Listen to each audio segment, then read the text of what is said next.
Welcome everybody, this is General Microsoft 365 Development Special Interest Group. It is the bi-weekly sync, September 17th, 2020. We only have not that many days to Christmas anymore, so we're almost end of this quarter, which is quite horrifying. Time flies. Now, let me actually go to the agenda of today.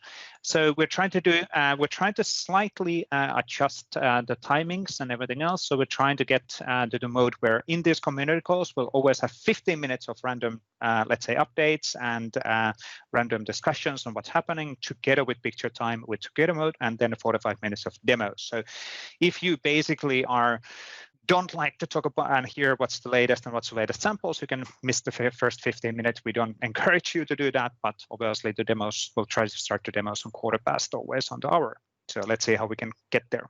Now, we'll do the latest on the open source projects. We'll do an update on the Microsoft Teams samples in our Microsoft Teams sample gallery, which we'll have at the recurrent spot now on this course as well. So everybody is aware on those new samples which are coming in. We'll have a picture time in the together mode today. And then we'll have Chris, Yannick, and Irvin, and together with Bert doing the demos.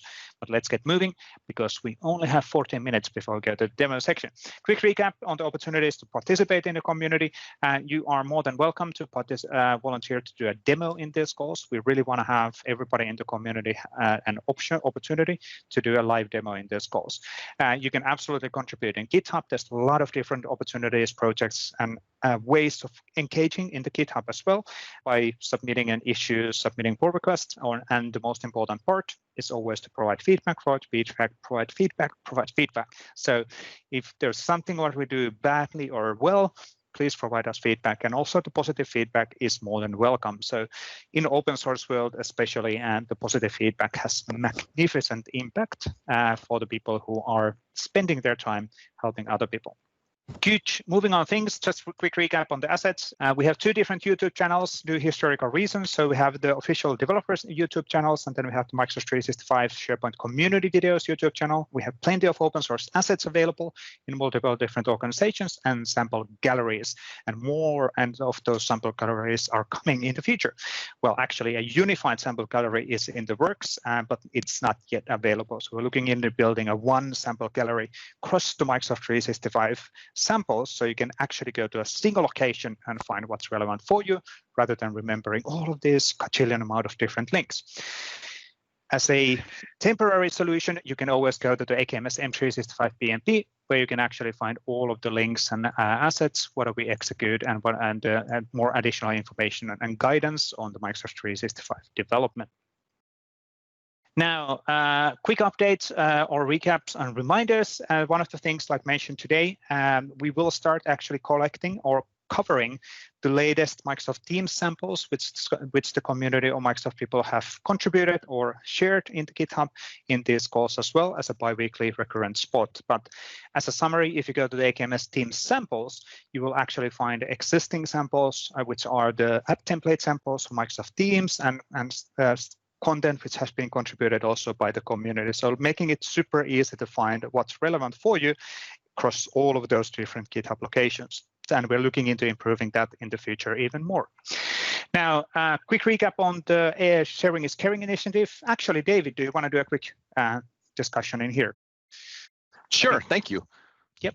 Yeah, absolutely. So if you are looking to contribute to the community, but you feel like you've been a little handcuffed by way of the intimidation factor that can come with GitHub, or just not exactly knowing how to get started, the Sharing is Caring initiative is here for you.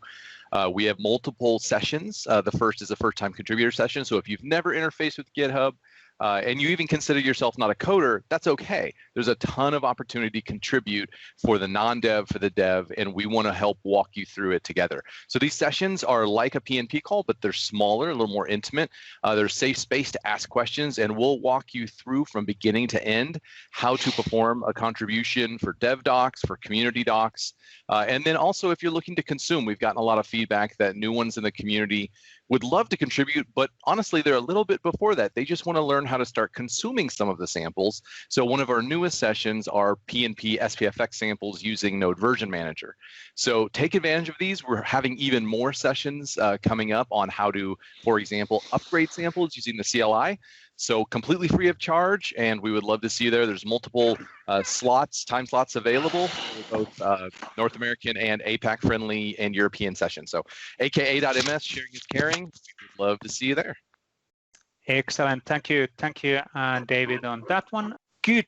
And let's go to the quick update on the PnP CSOM Core. We will actually talk about the roadmap of this one more detailed later on today as the final section. But Bert, do you want to do a quick recap on what's happening here? Yeah, let's keep it really short because we'll kind of talk about it later on as well. But for the upcoming October release, we again, usual thing, we merged PRs. We actually merged a couple of older PRs, which were waiting for quite a while, but which were still very valuable. So Gotham did some work on the team's provisioning and extraction logic. So that's really good. There's reliability improvements. We moved from beta to V1 endpoints because it was still using beta, which was something that had to change. Paul Shefflin did some updates in our extraction configuration. So you can kind of use a JSON file to define what to extract in a pretty granular way. And that's using a schema. There was some issues with the schema. Those were fixed now. But these are just two fixes. There's more, of course. Now looking forward, what will happen with PnP Sites Core, our .NET Standard version, how will that go? We'll talk about that in a second. And the PnP Core SDK, that's one is moving forward as well, prepping for preview 3 by end of the month. Again, we keep on adding more and more features to that SDK, and it also will be discussed in the end of the session, Vesa, when we talk about the future, because things are related. So let's kind of move to PowerShell, I would say, just to be on time. Absolutely. And let's flip to Erwin. Yeah, same story. I'll keep it short because in the few slides later, together with Bert, we'll talk about the future of PnP PowerShell too, and because it's directly related to core. We merged some PRs. We have now also support, actually since the last release already, but for different Azure environments. So you can specify the Azure environment that you're connecting to if you happen to be connecting to, for instance, the government cloud or Chinese cloud. We're prepping a lot for the .NET Standard build, so for PowerShell Core version 6 and 7, and that's still ongoing. And we have some updates to some commandlets here and there, but more details later in the demo. Cool. And let's flip to modernization tooling. Some updates in here as well. Well, the same updates as last time, 2 weeks ago. So nothing major planned for the October release for page transformation. So page transformation is having a steady usage, is fairly feature complete, so it's all good there. And just to clarify, what is page transformation? What is page transformation? Yeah, it's a good point because don't assume that everybody knows the awesomeness what you've done. Come on. It transforms pages. That's it. That's what it is. No, just kidding. If you have classic pages, classic page is a wiki page, a web part page, a publishing page, a blog page. Pages that you created like years ago. And if you want to transform that page into a modern page, which nicely works on a modern site, then this is the tool for you. You can use it via PowerShell or via .NET, and it will kind of read all the classic pages and map them to modern pages, map to web parts, kind of give you as a resulting a nice modern page. So so if you kind of take that in the modernization, look at the story of how to modernize, for example, a team site. At that point, you have like a full modern team site. It's the same site, then you would start from scratch. So you don't have to copy over and do everything manual. This will help you kind of just in place upgrade your classic team sites into something modern. The same applies to publishing portals and blog sites and so on. Good. With that being said, the modernization scanner is the second in our modernization toolkit, I would say. Version 2.17 is out, and if you are scanning for workflow, which we've asked most of you to do, and already thousands of customers did that, but if you scan for workflow, please use the latest version 2.17 because there's some improvements there. Roadmap-wise, nothing special planned there. Let's see if things pop up, but nothing really concrete at this point. Cool. And Bert, you can answer on the workflow question in the chat. So quickly on the Yo teams, Victor has been really busy on the work side of his his work side of the life. So no massive programs in here, and the installations and usage is quite steady. Actually, it looks really good, and there's more than 22,000 downloads in this year on the Yo Teams. So widely used to create Teams extensibility, which is then implemented using Node.js and TypeScript. And obviously, if you're looking into doing alternative technologies, those are definitely an option as well. So the Visual Studio Code with Visual Studio Toolkit is an option, and in there it generates you JavaScript-based extensibility for Microsoft Teams. So it doesn't actually do TypeScript. So there's a use case for all of these things. They're not really competing. They're different tools for different use cases as well. And Victor is definitely looking into growing a team here as well. So if you're interested on engaging and building further versions of the Yo Teams, that's more than welcome. Now, quick update also on the Microsoft Teams samples, which, as we promised, this is a recurrent spot now in this course. So, Bob, you are next in line. So, yeah, a bunch of new samples, and we want to keep these coming. So I'm really excited. Marcus Moeller has kind of outdone himself. He's got 3 different messaging extensions. All of them call the graph. One of them actually uses a SharePoint framework-based task module, which is the secret code word for a modal dialogue in Teams. And, so that's really great. Ramin has brought in a third-party API. So if you're in a SharePoint framework tab, the SharePoint framework makes it easy to call the first-party APIs. But what if you wanted to call a third-party API? He actually has a whole box explorer here. Really cool. Stefan has brought in the To-Do Graph API in a messaging extension. And Tomomi Imura has brought in her famous HTTP status cats into a messaging extension. If you like cats, or even if you don't, you might want to check that out. It's definitely a lot of fun. Laura Kakarinen shows how to build common code between a tab and a SharePoint with Graph API use. And Rajesh Sitramar, sorry if I messed up your name, shows how to install a Teams app dynamically when a messaging extension is used for the first time. Really cool stuff, and please do check out the Teams samples before you start coding. See if there's already a sample that does what you want. If you have some cool code, something you've done, whether it's a bare bones or a full application, we'd love to have your contribution into the sample repository.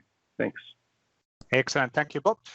So let's try to really build what we're trying to do here, like Bob was explaining, really it's hard for people to find samples because they're across the GitHub universe. So let's try to create a location where we can actually surface all of the samples, even though they're from Microsoft or community and multiple different locations. So really kind of making it easy for people to find what's relevant for them as a starting point. So thank you for that one. Now let's actually do a quick photo before we go to the actual demos. This is the goofy photo version a few weeks back, which got to be pretty goofy. I will put my together mode on, and we can actually see then people coming in. So I'll share my screen, so you can actually see people coming into the call as well. And I will actually enable my video as well. So it's good to see that a lot of people again on the call. So this is really cool. And I'm going to wait a while. I'm going to catch one picture in here. Oh, that's a really close up on the camera. Yeah, you can really mess up the camera with close-ups. Should we do a crazy one? Everybody, crazy, go crazy! Hey!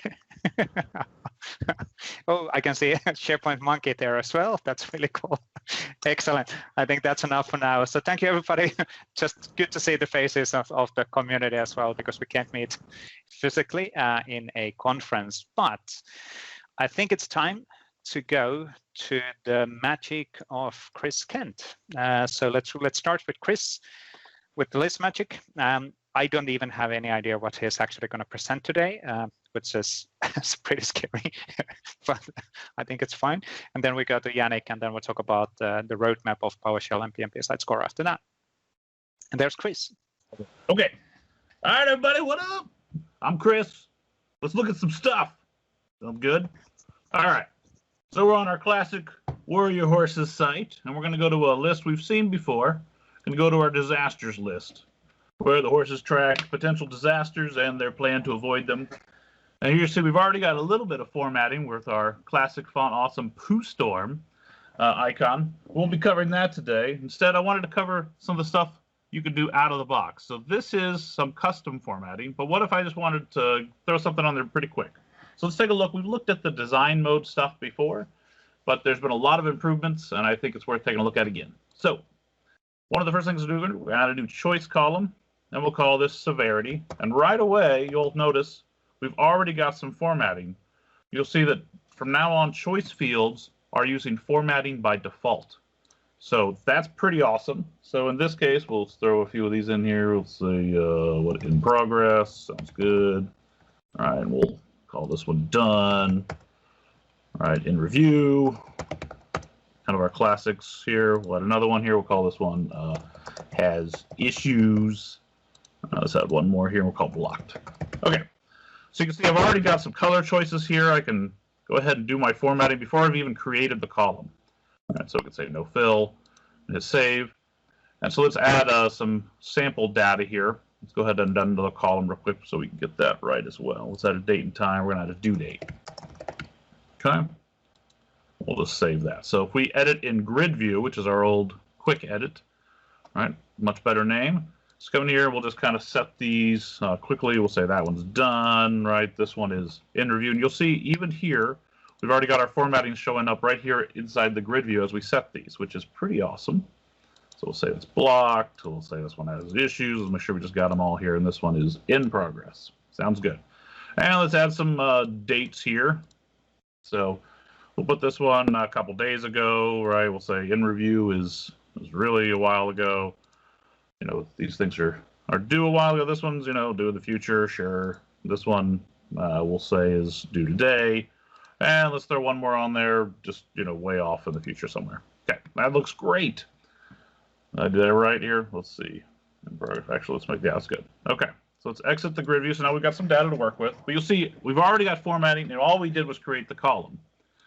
Now, if we come in here and we go to column settings and format this column, you can see it's chosen by default this background colors design mode, which is nice, right? It really just adds the nice rectangle behind it. Instead, I'm going to switch that over to choice pills. And you see I can hit this edit styles. Now I've got some options here. Let's make this a little easier to see. We'll make that more focused. All right, so if we've got this, that's cool. So our in progress is blue. Maybe we don't want that. So again, we can change those colors here. But you'll notice we have this other piece right here called more styles. So if we click that, we get these extended styles.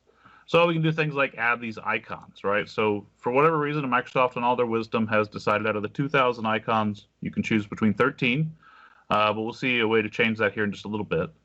But either way, this is amazing, right? I can change all sorts of stuff. I can change size, boldness, the font colors, all of that.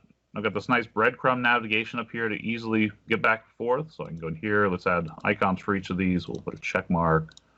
But we can go back into edit styles. Click this for in review, more styles. And let's put that there. All right, we'll go back one more. Now we've got has issues, and let's add an icon for that one. We'll say that looks. You know what? Let's do this one for has issues. That sounds good. All right, we already used that. Let's use that. Okay, so we come back here, and we've got our blocked. And let's put a big X for that. Okay, so now look at what we did there. So now we hit save. Never once do we have to see any JSON or any other fancy formatting stuff. Complete UI wizard to do that, which is awesome. And later, if I come in here, and let's say I need to add a new one, right? So I go to column settings and edit. You'll see again, it's all integrated right here, and I want to add another choice. You know, and this one we'll call it canceled, right? And we'll hit save. All right, let's add a new item here. All right, so this one we'll call it Ghost Horses Unresolved Issues. Ah! Right, and our plan for this one is go on a fun, loving adventure to solve the mystery, you know, return the treasure and restore the Declaration of Independence. That makes me laugh. Okay. All right, and then we can choose our severity of canceled. And we'll put a due date of, I don't know, something just way out there, right? So this is way out from the future. We'll say in October. So we save that. You see immediately it's got this new thing. It's all taken care of. And in fact, if we go to format this column, you can see we have a new option here. It's automatically picked up our new, another choice here. We can come in here and we can change that as needed, right? So for canceled, maybe we want this nice gray, and we'll add a, let's add an icon of some sort. Let's go thumbs down. That sounds great. Right. So you can see maintaining these and adding these is super easy using the design mode wizards, right? I didn't have to do anything crazy, and I've just got all that. And as this list changes, I need new status, right, or new severity fields for my choice fields. All of that just kind of works. It works very nicely if you've got fill in your own, right? You can have a style defined for that. Really, really cool stuff, right? And in fact, at any time, if I want to jump over, you can. So if I want to go a little more hardcore, right, I want to use one of the samples or something like that, I can format this column, and you'll see down here I've got this advanced mode. Now I can switch to that, and you'll see this is what's making all that magic happen. Now this is using the old AST format, so maybe a little different than the formulas you used before. But if you wanted to run in here, so you can see these are all the background colors. So this is for the done, right? Maybe we wanted it the different shade of green. We could say MS, BG color, and we're going to just say green light. That sounds exciting, right? So if we preview that, you can see it has a slightly different shade of green. Or if we come down here, because we don't like, our 13 icon choices, we can see, so this is our in progress instead of trending 12. Maybe it's in progress, so we're going to call it heart fill. That sounds exciting. All right, so there we go. So that's where we can use that as a starting off point and do that. Now, one thing I'd say, one big caveat here is the moment you save that and you're no longer using the wizard, you lose a lot of that really cool stuff, right? So if I edit this column, I now have that traditional choice fields, right? Because I'm doing more advanced things. I no longer have the ability to, see that thing and add new ones. If I switch back to design mode, it's going to warn me that's all gone. And look, it is all gone. Oh, sad. For now, I'm going to cancel. Right, but the idea here, though, is use the out-of-the-box ones to do amazing stuff. And if you want to stick with that, you're going to have some options. But if you want to jump into more advanced stuff, you certainly can. So let's look at another one here, kind of a classic one. So we column settings and format this column on our due date. Come over here. And we just choose format dates. You can see that it's going to develop some rules here. So by default, it's going to say if it's before today, right, make it yellow. If it is today, make it green and red. Now, normally I would probably make this one yellow, right? So let's make that yellow, right? Because you got last minute thing. Right now you're good because it hasn't come up yet, right? So easy to do, right? And again, you can do the advanced stuff where you go to the more styles. Now, what if I want to reflect a little more, right? Like, who cares if this is overdue, right? Or this one's overdue because it's canceled, right? I don't care. I don't want to mark it as red. I don't want to draw people's attention to it. So how can I do a little more advanced stuff without having to jump into JSON?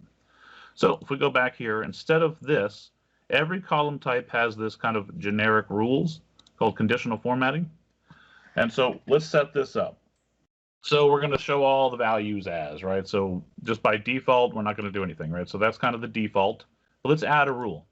So this rule, we're actually going to look at another column, not due date. Let's look at severity, and we'll say if it's equal to, let's say, done, all right? Or if severity is equal to, let's say, blocked, all right? Or, you see I'm just building these rules right in the UI. I can see my severity is equal to, and I can say canceled, right? So any of these three that I would consider like no longer does the due date matter, I come down here and now I can specify a specific value for that, right? So in this case, we're going to come in here and we're going to, let's go more styles. So we can change that background color. We don't want a background color, and we're going to change it so it's kind of grayed out a little bit. And let's add a check mark, right? Just to show we don't really care about those, but it still shows that data. Now, if I come back here, we can add another rule, right? So these rules will be applied in order. So let's add a rule. So if that didn't apply, let's get this rule. So now we're going to say, let's look at the actual due date. And we're going to say if it's, before today, or we can use a specific date. This time we're just going to use today. All right, so if it's before today, in other words, we're overdue, let's come in here and let's go more styles. And let's actually set that fill color to whatever, this pink. We'll make it bold. All right, and we're going to put a big you are bad kind of icon on there, right? And font color, we'll just make that, this nice red. All right, so now we've got our due dates that are overdue, but they aren't marked as complete. All right, so that's pretty awesome. Now if we come back here, let's add just a little more. So let's add another rule. All right, so now let's add a rule for if the due date is today, right? So this is the day it's due. All right, so equal to today. All right, we're going to show this item. Yeah, that yellow looks good, but let's add a, let's go more styles. Let's make it bold. Let's add just a calendar icon, right? So now we have the idea that, oh, these are the ones I've got to get done today, right? And then let's add just one more, right? So we add one more rule here, and we're going to say if the due date is after today, right? So, you still got time to do this. We're just going to come in here and we're going to say more styles. Let's remove the fill altogether, and let's make it that nice green, right? And we'll make it bold so we can see it better, and we're going to put a thumbs up because you're on track. There we go. And just like that, we've created some pretty complicated rules. And never once do we have to jump into the JSON unless we choose to. And you can see that's just going to work if I add new values in here. Tomorrow when I come back to this list, all of these will be reevaluated, right? So if this one has been marked as done, blocked, or canceled, it's suddenly going to be red, and so on. So this acts as a really great way. You can just use these design mode wizards to create all sorts of fancy rules without having to really jump into the formatting. And the best part is you could create all these rules and then jump into the formatting. So all of the the switch statements, the if statements are already built for you, and you can just change those values. So if you want to use a very specific shade of red or a different icon, you can jump right in there and do that. All right, so let's review real quick. All right, so design mode. All right, so these are the various wizards that are available right now. There's also one for view formatting, which does the alternating rows, which is a nice addition. But every single one of them, including the view format, has this conditional formatting type, which lets you to define those rules. And they're, building those is pretty straightforward. You can do the ands or the ors and kind of loop them all together. Again, the main thing to note is they apply in order. So the first one is going to apply, and then if that doesn't affect it, it's going to go down the list from there. All right. So when you go there, again, you're going to just be presented with that by default on several of these column types. You set edit styles, and you've got all sorts of options. These are pre-selected color classes, which means you can swap them out later with your own classes. They are not your theme colors, however. There is options to choose your theme colors for the font color, but not for the background color inside the UI for whatever reason. But they do look nice in dark mode, so it's, hey, it's a trade-off. And then, of course, these extended styles, where you can do all sorts of stuff, which is what I'm really excited about. We didn't even take a look at some of the border options, the icon alignment, but check those out. Just give them a try, play with them. One thing to also note for those that really want to jump in there, every single one of those represents a class. So it's not just setting bold, right? There is a class to make that bold. So if you wanted to use those same classes in your own formats, apply them here, take a look at it, and you can too. All right, and of course, you can always switch to JSON if you want to take a look at some of the samples or some of the other stuff. All right, so here you go. Here's the documentation. Check out our samples. There's over 100 samples out there on how to do all this stuff if design mode isn't quite cutting it for you. And of course, if you've got some of those icons, you want to use more than those 13, you can check out flycon.io to find your icons pretty easy. All right, that's all I got. Thanks. Excellent, thanks, Chris. Really great stuff. And it's good to always recap that out-of-the-box capabilities are evolving all the time. So it's good to actually go back and see what's always possible there. So rather than ending up doing extensibility and JSON definitions, oh, I can do this already. Wow. It's a good example of a evergreen capabilities for sure. So thank you for that. Now, I think we are ready to go with Yannick next. Yes. You got me one? Yep, we can hear you. Okay. Excellent. And we can see Yannick on the screen. Yep, we'll be pretty much good to go. Take it away. Okay. Perfect. So we will start with a couple of slides. So first of all, let me introduce myself. My name is Yannick Plenevaux. I'm a solution architect working with Microsoft 365. I am an office development MVP, and you can reach me through the information that you can see here. So today we are going to talk about the Microsoft Graph subscription and how to get started with them with Azure Functions. So as an introduction, what are Microsoft Graph subscription? They are also known as webhooks. So if you know about webhooks in other systems, they're basically the same in Microsoft Graph. They allow to subscribe any external system to receive notification that of activities that have happened in your Microsoft 365 tenant.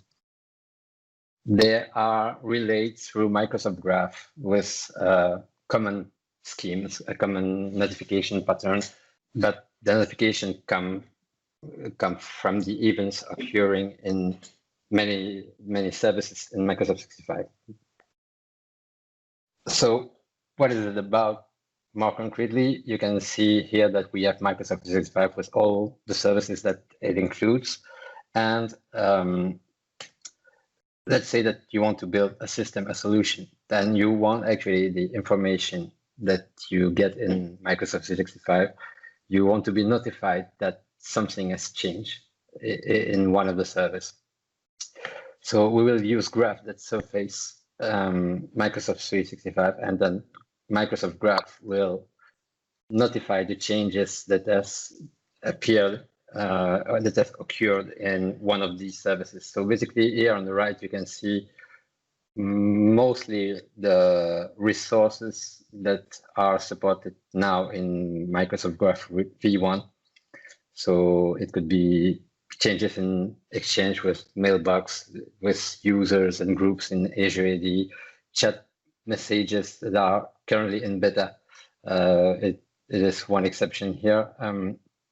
You have the SharePoint list content and the files in OneDrive, and also the security alerts. So most likely it is what is covered and supported now in the V1. So it has to be done in initialization step, where you create the subscription, and after this you receive the notification. So first of all, we want to create a notification. So our webhook, if you don't really know what it is a public URL. It is a URL that you can reach. In the case of Microsoft Graph, the URL must be public URLs. So in our system, we will have a public URL that we will need to expose. To create the subscription, we have the JSON that you can see here. It is we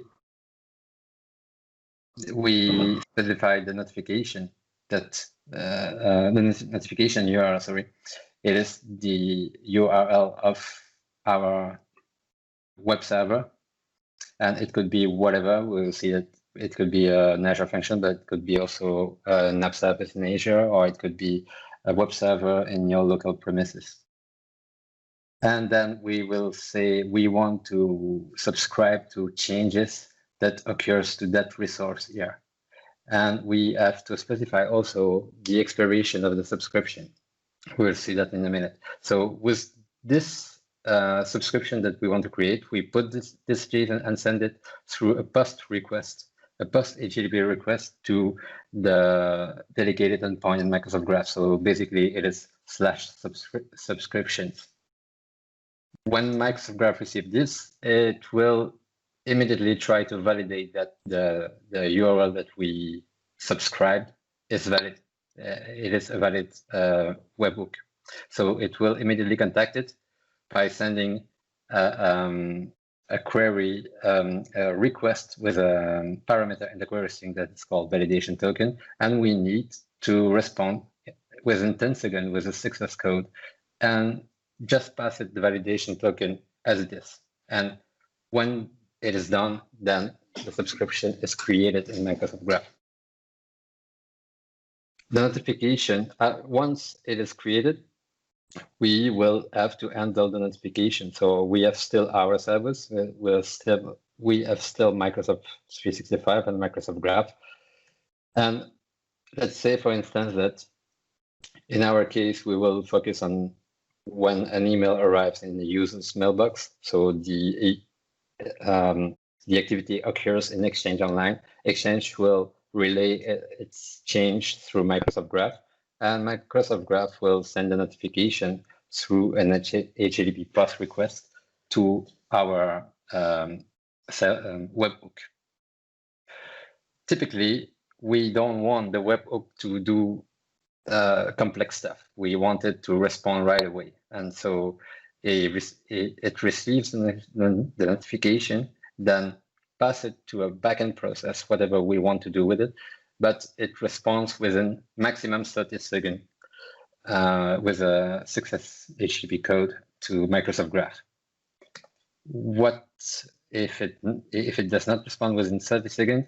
Microsoft Graph will consider that notification never arrived. So later on, it will try resending it.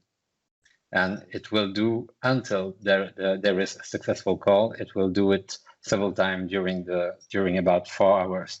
After 4 hours, the notification will be forever lost. So let's try it with a demo here. So I will use really basic tools here just for the experiment. I will use Graph Explorer to create a subscription, and I will use the in-portal Azure function. So first of all, I will create my webhook. I already have one here, but just to let you see how it is done, I create in my function app here, I create a new HTTP trigger, and I will call it webhook PnP. And I want to make it anonymous because the URL must be accessible by anyone without any authentication scheme. I create it, and hopefully it will be quite fast. Okay, so what I have to make sure is that it accepts post HTTP request. Okay, so by default it does. And that's basically it here. Okay, I can switch the code.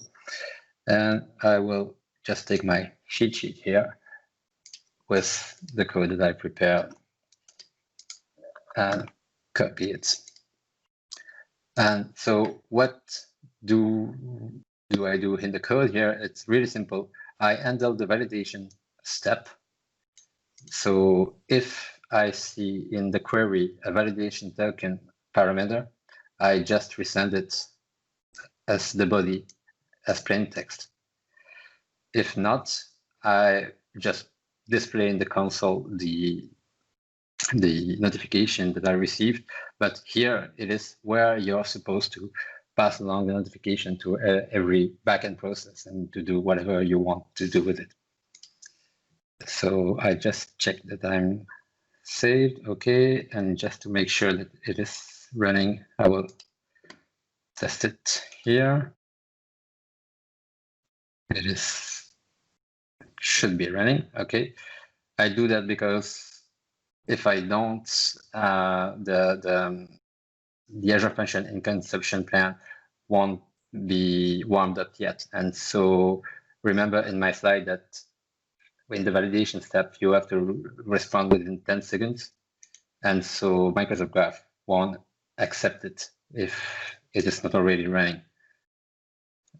So it is saved, okay. And then now I have to go to Graph Explorer, and you see that currently if I type subscription and get, I have already a subscription, which I think I cleaned before. Let me quickly do it.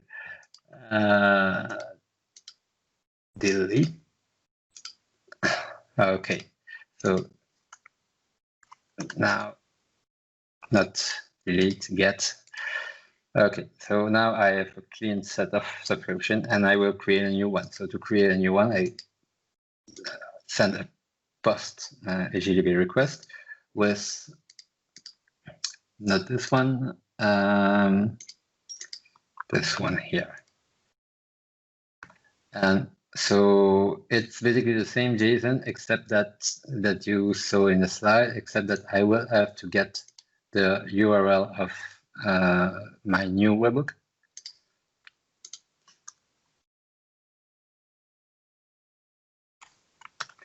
Okay, and I will want to subscribe to my messages. So webhooks will be smart enough to convert this to the appropriate user / and my ID. And I need to specify an expiration date time that will be not later than 3 days from now, about 3 days. So it's tomorrow, so we should be good. So if I run it. Okay, it is created. So you see that I have an ID here, so 3069, so something like this. If I check here in the log, and I did not open it. Too bad. But you would have seen that it would have locked the validation token, and then we returned it. But okay, so now I have a subscription to my messages, so my emails in Exchange. If I check here, me.ms, what is going on?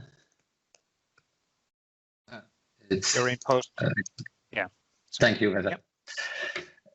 So yes, I see some messages that I have in my various folders and so on. Let me open up Outlook and I will send a message to myself. Okay, test. And send it. Okay, so I received it. And you see here that I have received a notification. Okay, and I will just paste this in my VS Code to make it more clear. And you see that it is, well, my subscription, so 3069, and it tells me that I have something that changed, that has been updated on that resource. And that resource, so user/id/message/ the ID of the message, is, if all went well,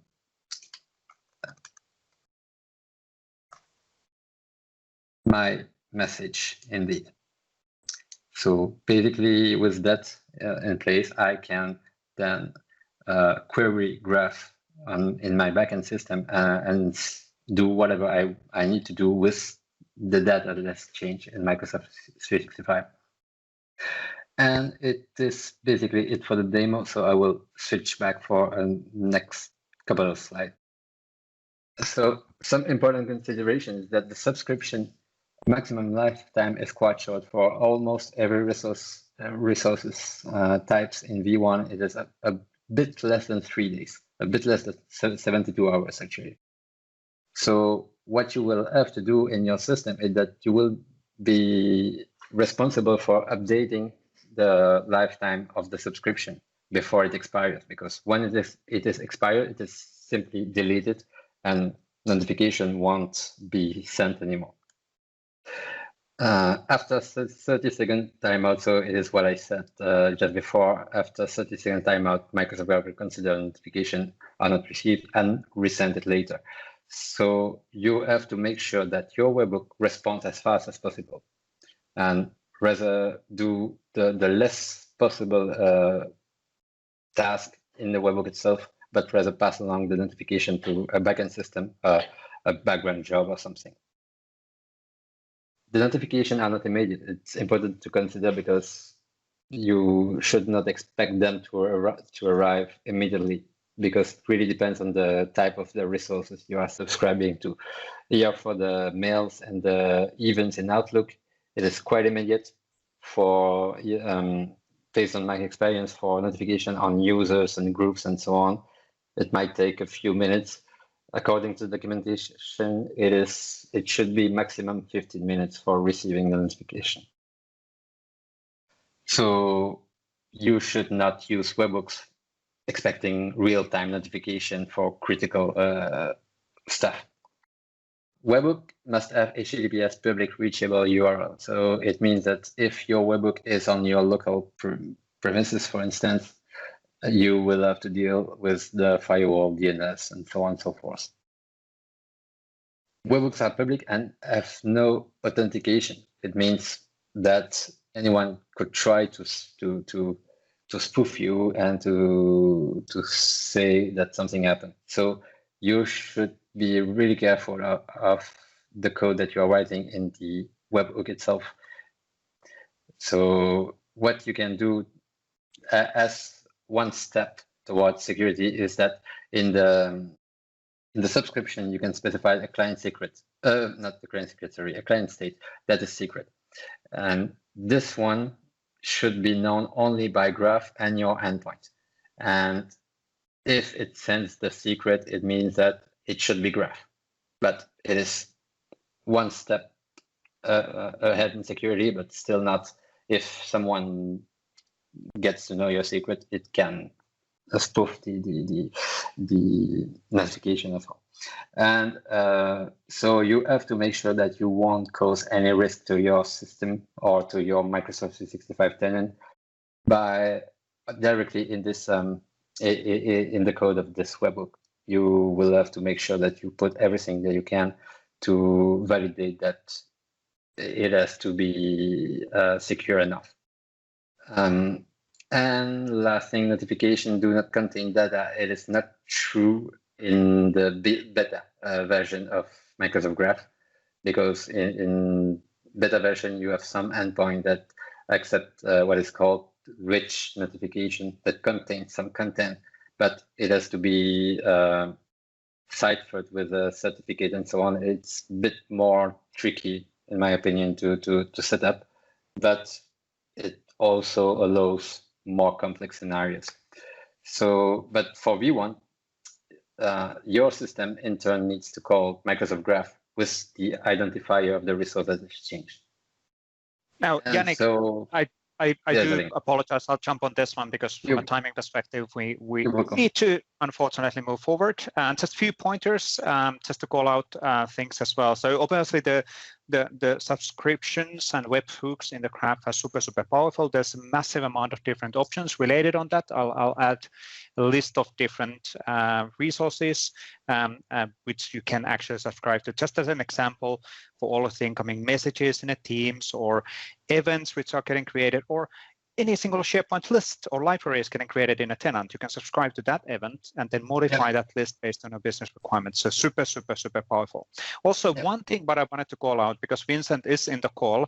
So Paul was already helpful and updated the thing that you don't actually have to be necessarily anonymous with the endpoint. So Vincent, can you actually quickly explain that? Vincent being an ex-MVP nowadays in the Graph team, implementing some of that stuff. So Sure. Hi, everyone. So thank you, Yannick, for the great demo to begin with. I don't want to take too much time because I know there is another demonstration right after that. So you do have a couple of ways you can authenticate with webhooks. You mentioned the client secret to begin with. So that's a shared secret between Graph and your service that has to stay secret by essence, right? Another way is to make sure if you're using rich notifications, they can come with certificate authentication and certificate signing of a payload. So you're sure that the payload comes from Microsoft Graph and it's secured and it cannot be decrypted by anybody else and so on and so forth.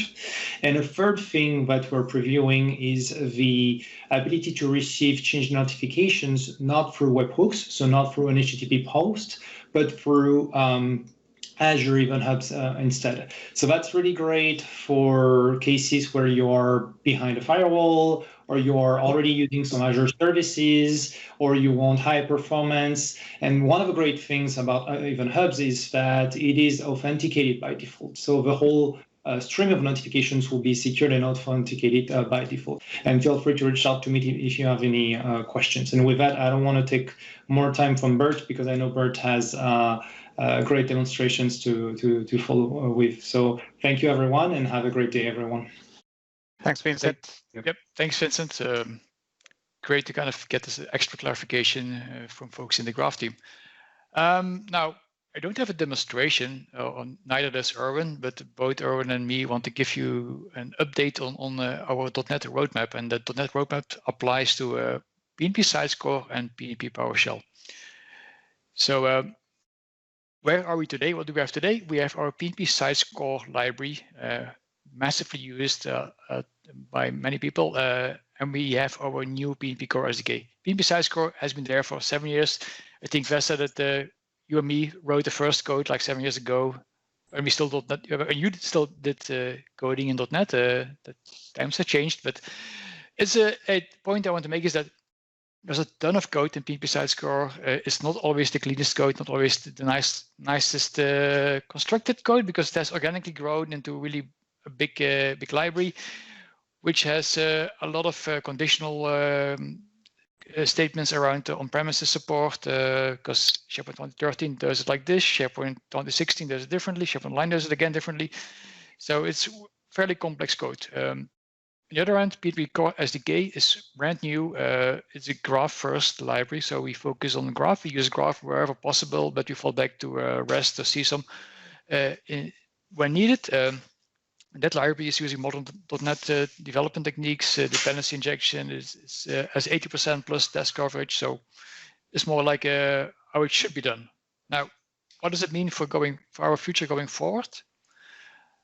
In the first step, we are going to, that's actually the big announcement, we are going to branch off PnP Sites Core v3 into a v4 preview. The v4 preview will be the one that will support .NET Standard 2.0, and our current plan is to ship that as part of the October release. So in the October release, you will have the original current NuGet package that we have been shipping for like years and years now, but you also have a new NuGet package containing the PnP Sites Core version 4, which then runs on .NET Standard 2.0, which consumes the CSOM for .NET Standard 2.0. So this one will be fully platform neutral and can be run on everywhere.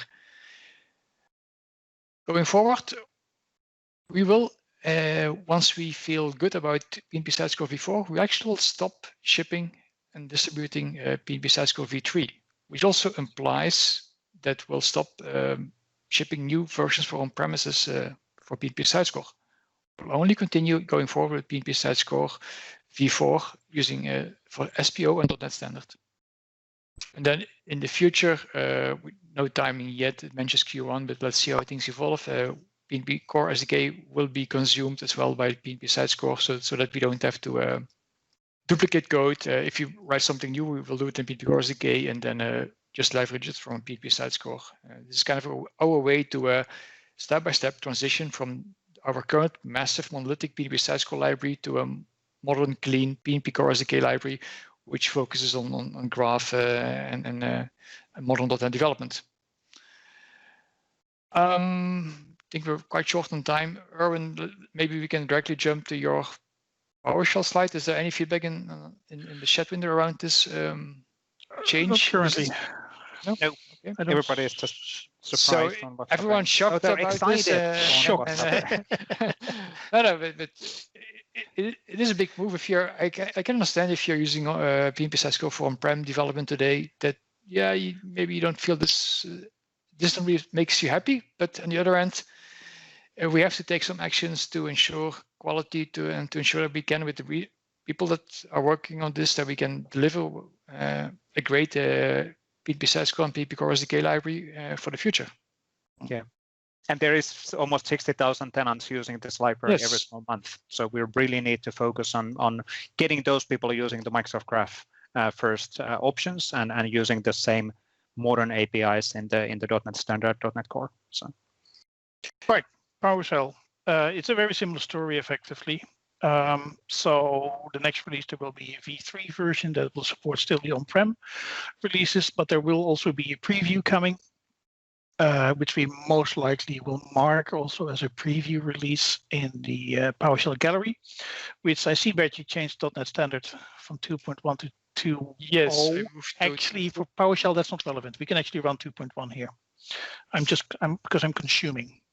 Doesn't matter. Technical details. It's running .NET Standard. So it runs with PowerShell 7. And then later we will stop releasing new builds of the v3 release. That sounds, as Bert said, maybe shocking. In the end, the on-prem versions are not changing anyway that much. So the older versions of PnP PowerShell still apply and will still work towards the older versions of on-prem. Then PnP PowerShell v4 will come out. We will probably just rename it from PnP PowerShell Online, etc., now to just PnP PowerShell, nothing else. Very simple. And we will archive the old repository. And then there will be, in the future, when the PnP Core SDK is fully implemented and all ready, we will start to depend on the Core SDK instead of the PnP Sites Core library behind the scenes. Yep, the step-by-step evolution. Now, just going quickly back on the .NET standard 2.0 versus 2.1, we actually went from 2.1 to 2.0 because 2.0 still runs on the .NET framework. So if you use our PnP Sites Core library for the .NET standard, you can just consume it in your regular .NET development using .NET Framework. And you can also use it in a .NET Core application, for example. So it can be used on both sides. If you would use 2.1 at that point, you're limited to .NET Core. That's why. But this will unblock lots of asks from people that want to use this in like modern Azure Functions, for example, or cross-platform. And we've had many asks for doing this.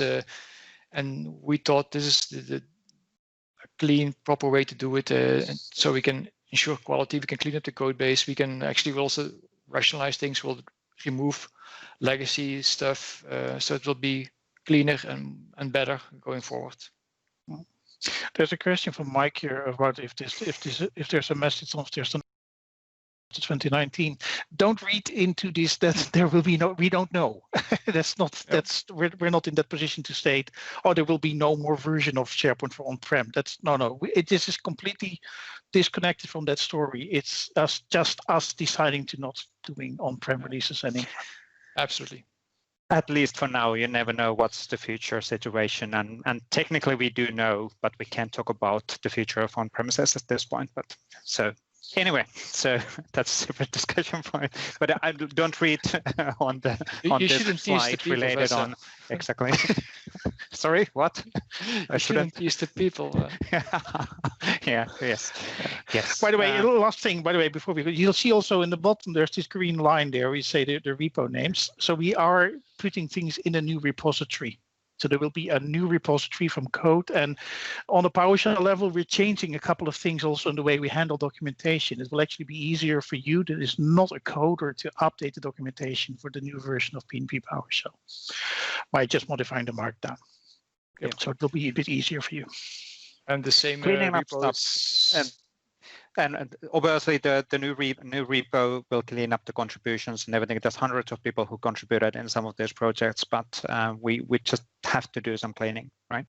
Yep. And the same applies for the PnP Sites Core. It will also be a new repo. It's called PnP Framework, by the way. We didn't really talk about that name, but it will be PnP Framework and PowerShell going forward. Cool.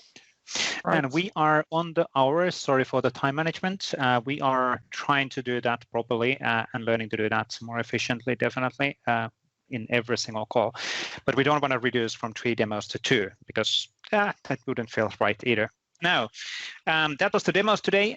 We are hitting the hour, and I will actually jump. I already have Yannick's slides in my here and all of the other ones, but just no time for Q&A. It's been ongoing in the chat. The recording will be available in 24 hours in the Microsoft 365 SharePoint Community YouTube channel, and you can follow up on the announcements in the Microsoft 365 Dev and M365 PnP. Next M365 General Dev call is in October 1st. Next SharePoint Framework Community call is on September 24th, and if next SharePoint Monthly Community call is in October 13th. There is also plenty of other calls happening. So I think right now, or is it within an hour, there will be, as an example, Microsoft Identity Platform Monthly Community call. So depending on your interest, depending on your focus area, choose the calls where you want to go. All of this is getting recorded, and it will be published in either one of those YouTube channels, which you saw in start of the deck, and you can always go to the AKMS M365 Dev calls and get access to the list of these calls. But thank you everybody for your participation again today. Super active chat. That's super valuable. We didn't have a chance to answer in all of those questions. I do apologize on that. We'll try to answer as many as possible. Thank you, Yannick. Thank you, Chris and Irvin and Bert for the great demos. Thank you, Vincent, for dropping by as a ad hoc visitor as well. Do a cameo role on the calls. But that's it for now. Let's have a great rest of the week.